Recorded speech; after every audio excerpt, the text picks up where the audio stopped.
All right, let's jump right in. We're going to unpack a single ancient concept that might just change how you see, well, every single moment of your life. Seriously. It's like this hidden engine that's always running, driving our reactions, our habits, and ultimately our happiness or our stress. And it's called Vedana. I mean, you know the feeling, right? A wave of anxiety, a flash of joy, a pang of irritation. These things just seem to grab the steering wheel of our minds. But what if the reason they have so much power is that we're completely misunderstanding what a feeling actually is in the first place? That's what we're going to explore. So how do we get to the bottom of this? Well, the answer isn't really in our everyday language. We've got to look at a very, very precise term from the ancient Pali text, and that is the focus of this first part, Vedana. Now, what's so cool about this is just how precise it is. The texts say it's called Vedana for one simple reason, because one feels. That's it. This isn't about the complicated story of why you're angry or the whole narrative behind your happiness. Nope. Vedana is the raw data. It's that immediate, pre-verbal, almost pre-thought ouch or ah that happens the split second one of our senses makes contact with the world. This chart just lays it out perfectly. You see, our English word feeling is this huge, messy bucket that we throw everything into. It's got complex emotions like jealousy, which are just tangled up in stories and judgments. Vedana, on the other hand, is so much cleaner, so much simpler. It's the direct sensation that happens before the story gets written. Think of it like this. It's the difference between the raw physical sensation of warmth from the sun and the complex feeling of what a joyful summer day. Okay, so if Vedana is this raw, simple sensation, how many types could there possibly be? I mean, given the complexity of our emotional lives, you'd think there'd be thousands, right? Well, the answer is way, way simpler. That's it, just 3. Every single moment of raw experience you've ever had, from the most amazing to the most awful, can be sorted into just one of 3 fundamental feeling tones. And here they are, the 3 flavors. First, Sukha Vedana. That's the pleasant tone, the taste of your favorite food, the feeling of a soft blanket. You get it.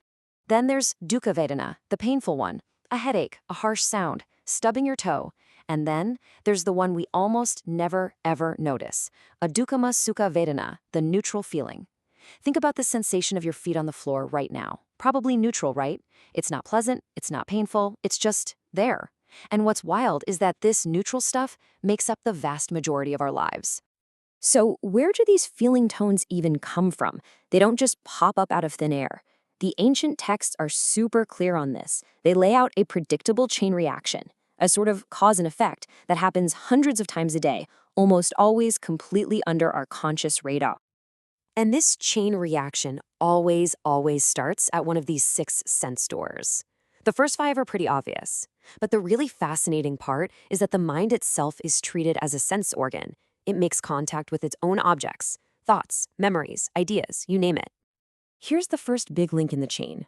There's a phrase you hear over and over in the sources, Pasapachaya Vedana. It just means because of contact, feeling rises. Your eye makes contact with a bright light, a feeling tone arises. Your ear makes contact with music, a feeling tone arises. It's automatic, it's instantaneous, and you can't stop it from happening. And this right here is the whole game.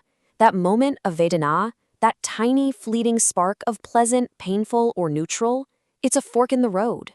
It is the microscopic space between a stimulus and your response. And what happens in that tiny gap, well, that determines everything. And this is what usually happens next. Vedana pachaya tanha.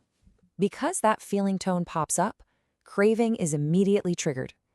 A pleasant feeling sparks the craving to hold on, to get more of it. A painful feeling sparks the craving to push it away, to make it stop. And there you have it, the full chain reaction. Contact leads to feeling. That feeling, if we're not paying attention, leads directly to craving or tanha. And that craving, that constant exhausting cycle of wanting this and not wanting that, of clinging and pushing away, that is the definition of mental friction or suffering. Okay, so now we're getting into the really deep, profound implication of all this. We have this powerful tendency to think of these feelings as being deeply personal, as the core of who we are. I am angry. I am happy.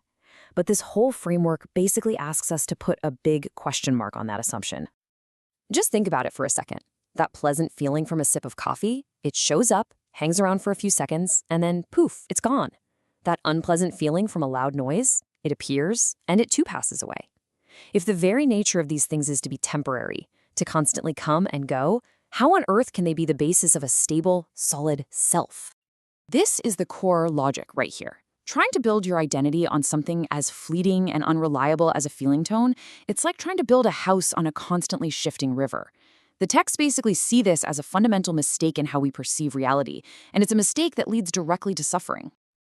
And this line, this is like the mental medicine prescribed for that mistake. It's a contemplative refrain you find all over the texts, and it's meant to be applied to any experience. You see the feeling arise, and you just reflect. This pleasant feeling, it's just a natural process. It's not really mine. I am not this feeling. This isn't some permanent me. So, if reacting on autopilot is the problem, what's the solution? Well, the answer isn't to somehow get rid of feelings. That's impossible. It's about developing a totally new relationship with them. This is where all that theory turns into a very real, tangible practice. The instructions are just stunningly simple. When a feeling tone appears, you just know it. Ah, pleasant. As it sticks around, you know it's there. Still pleasant. As it starts to fade, you know that too. Ah, it's fading, now it's gone. And you do the exact same thing for painful and neutral. You're not judging it, you're not analyzing it. You are simply and clearly watching its entire life cycle from beginning to end. This right here is the absolute key takeaway. The goal is not to become a robot or feel nothing.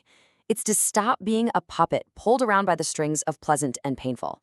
By observing Vedana clearly, you short-circuit that habitual leap straight to craving. You create a little bit of space, and in that space, you find freedom, you find choice. So as you go about the rest of your day, this is really the question to carry with you.